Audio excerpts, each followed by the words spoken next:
Olá pessoal, começando a temporada 2010 do Eu Fui, o programa de intercâmbio aqui da TV Fevale, mas que neste ano não vai focar somente em intercâmbios.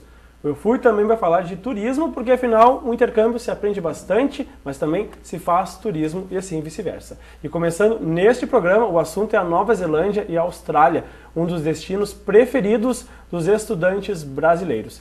Para debater conosco aqui no estúdio, para mostrar toda a experiência de ter feito o intercâmbio, está aqui o Claudir Castro, da Estudar no Exterior, e o Rodrigo Maus, que passou uma temporada na Nova Zelândia. Tudo bem? Tudo bem, boa tarde.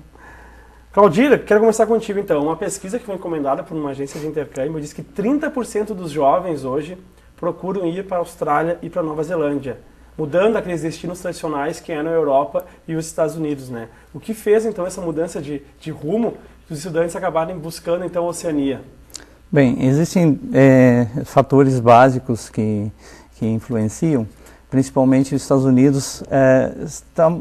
As portas estão mais fechadas para estudantes que querem ir para lá para estudar e também que querem trabalhar. Nos Estados Unidos, estudantes não podem trabalhar legalmente e por esse motivo, muitos estudantes que precisam ou que querem trabalhar enquanto estudam, acabam evitando de ir para os Estados Unidos. Mesmo porque a situação econômica dos Estados Unidos, até pouco tempo, acredito que continua ainda, não é uma das melhores, né? Então isso tem feito o pessoal escolher outras opções.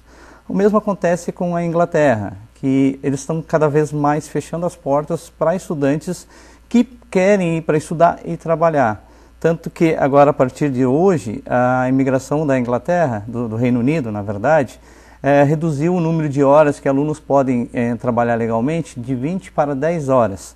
Além disso, os estudantes já têm que ter um nível de inglês upper intermediário, ou seja, praticamente avançado aqui para nós, para ter acesso ao trabalho, para poder estudar e trabalhar legalmente. Em suma, são esses fatores que influenciam a mudança de rumo dos alunos.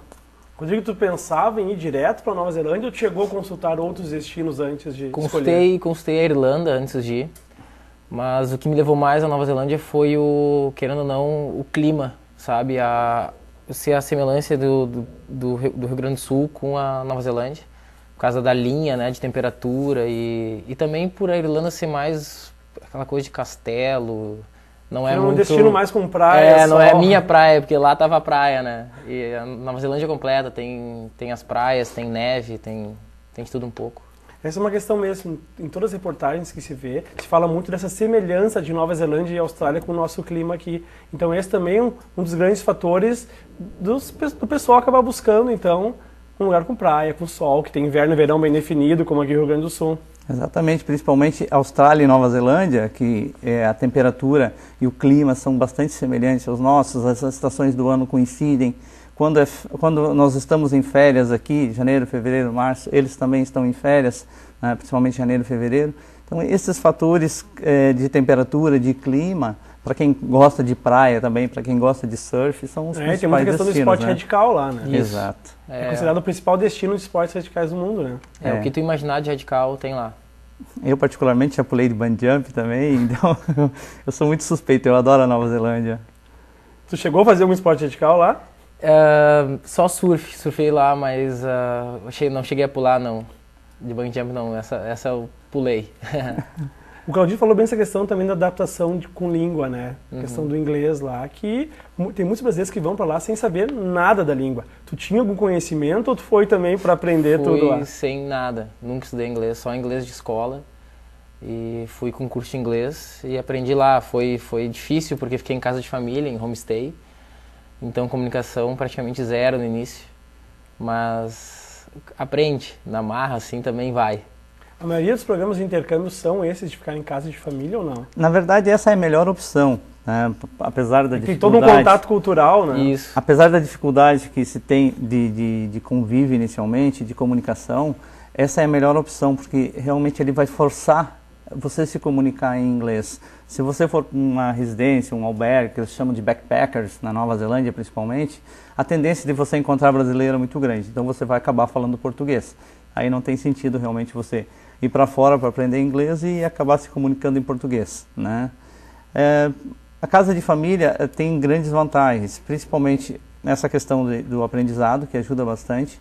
questão de auxílio, as famílias ajudam bastante nas primeiras semanas, quando o aluno está meio perdido. As famílias geralmente dão café da manhã, jantar, já está incluso no pacote. Então isso facilita com o aluno não ter que se preocupar com comida, com cozinhar, com lavar roupa. Então essas são as principais vantagens. Sem falar que se for botar na ponta do lápis, o custo vai sair até mais em conta do que ir para um albergue, um hostel, né? Sem contar que você vai ter um quarto individual, você vai ter as suas coisas organizadas. Se você for para um hostel, a tendência de você estar num dormitório com 10, 20 camas lá é muito grande, principalmente se quiser economizar, né? Tu passou uma temporada toda lá, um ano, né? Uhum. Esse tempo de adaptação, de aprender a língua, como é que foi? Eu fiquei um mês só na casa de família, né? Que também fui programado para ficar um mês, depois eu aluguei um apartamento. E a adaptação foi... A parte de inglês demorou um pouco mais, como você já sabe, né? Não fui sem falar muita coisa. Fui Tava bem sozinho perdido. no apartamento ou acabou alocando com outras Não, pessoas? eu aloquei tinha um francês e um mexicano. Já é outra experiência cultural, né? Isso é, a maioria dos alunos fazem isso. Eles pegam Na própria escola. De 2 a 4 semanas de acomodação e depois desse período eles se organizam em grupos com outros alunos, se torna bem mais em conta digamos, a acomodação e realmente aproveita para conhecer outras culturas, fazer amizades, né? Isso é fantástico. A parte de adaptação do inglês para mim demorou um pouco mais por causa do que eu fui sem falar, então comecei a me soltar mais assim no 4º, 5º mês, que daí eu comecei a me soltar mais porque, como ele comentou, tem muito brasileiro e também não pelo brasileiro, mas o funcional do dia a dia, tu quase não precisa falar. Se tu for no Mac, ou se tu for comer, ou se tu for no banco, as pessoas que te tratam, eles estão acostumados com turista, então tu quase não fala, eles já são prontos a fazer aquilo, sabe? Eu quero, tu pensa em falar alguma coisa, eles já sabem o que tu quer, é meio funcional, assim, meio robô, assim, sabe? Então, com a homestay e tu escola e morando junto, que daí que tu começa a falar mais e até pode ser uma festa, uma coisa assim, que daí tu tem mais contato, mas o dia a dia em si, tu não precisa falar muito, se tu vai comprar alguma coisa, não tem muito porquê. Tanto a Nova Zelândia como a Austrália, Claudir, elas também têm essas outras modalidades de intercâmbio para ensino médio, né, o high school, ensino técnico, universitário, ou a maioria acaba se focando realmente nessa parte de buscar um aperfeiçoamento, então, na língua inglesa? O primeiro passo sempre vai ser o aperfeiçoamento da língua inglesa, tá? Para quem quer fazer um curso técnico, ou fazer um high school, ou fazer uma universidade, não tem como você fazer qualquer um desses programas sem antes você ter uma fluência no inglês. Então, o primeiro passo sempre vai ser o inglês. Então, se o aluno já viajou para outros países ou que tenha estudado aqui, se dedicado realmente a estudar aqui no Brasil e tenha conseguido atingir um nível de inglês avançado, ele pode ir para um high school. O high school geralmente não tem uma exigência tão alta assim no nível de conhecimento em inglês, né? Mas já um curso técnico já exige um conhecimento equivalente a IELTS 5.0, que é a pontuação num teste de proficiência, né? Os cursos técnicos têm essa exigência, cursos universitários, geralmente as exigências são maiores ainda, 6.0, 6.5 IELTS. Então depende do curso, tem uma exigência maior, né? High school uma exigência menor, um curso técnico um pouco maior que high school e assim por diante. Curso universitário e se quiser fazer uma pós-graduação, um MBA, aí realmente tem que ter um IELTS acima de 7.0. Quais são as cidades que estão com foco de receber, então, os estudantes lá da Nova Zelândia? Auckland, Queenstown? A principal cidade, com certeza, é Auckland, tá? Onde mais, eu acredito que a maioria dos alunos acabam procurando é Auckland. Praticamente 1/3 da população da Nova Zelândia vive em Auckland. É uma cidade que deve estar agora perto de 2 milhões de habitantes, né?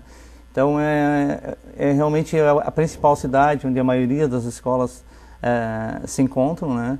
E no caso da Austrália, até é um pouco mais dividido, porque existem várias cidades grandes. Existe Sydney, existe Brisbane ou Melbourne. Então, existem mais opções, Perth, depende muito do que o aluno está procurando, né? Mas na Nova Zelândia em si, a principal com certeza é Auckland. Que cidade que tu ficaste, Rodrigo? Fiquei em Auckland. Fiquei um ano lá, conheci a Nova Zelândia, mas sempre voltava para lá, minha casa era lá. Viajei Chegou a bastante. fazer todo o turismo em toda a ilha? Fiz a Ilha Norte e a Ilha Sul. Fui para Queenstown, Christchurch.